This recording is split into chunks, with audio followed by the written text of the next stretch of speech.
Les disciples se réunirent après l'ascension, impatients de présenter au Père leur requête au nom de Jésus.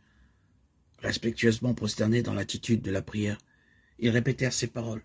« Ce que vous demanderez au Père, il vous le donnera en mon nom. Demandez et vous recevrez afin que votre joie soit parfaite. » Jean 16, 23-24.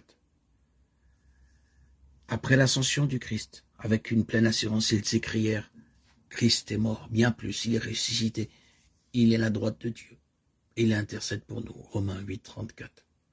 À la Pentecôte, ils reçurent le Consolateur au sujet duquel Jésus avait dit « Il sera en vous », ajoutant « Il vous est avantageux que je m'en aille, car si je ne m'en vais pas, le Consolateur ne viendra pas envers vous. Mais si je m'en vais, je vous l'enverrai. » Jean 14, 17.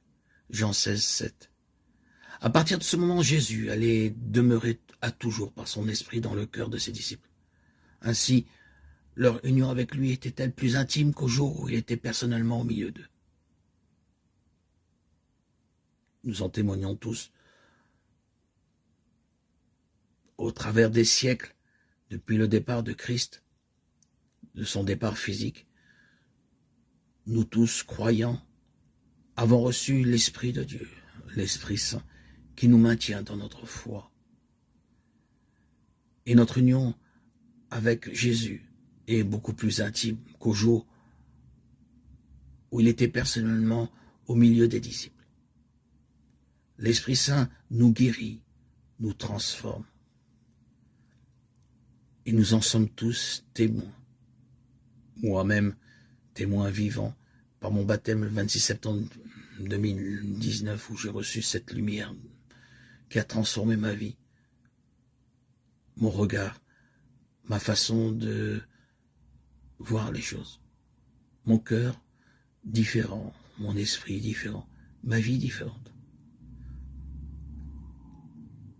Ma vie avec le Christ, par cet esprit, est plus intime, plus forte, plus puissante que lorsque je lisais l'évangile de manière intellectuelle, avec une foi de façade extérieure. L'Esprit Saint m'a saisi, a saisi mon cœur et a pris toute ma vie. Je suis la propriété du Christ et j'en suis tellement heureux.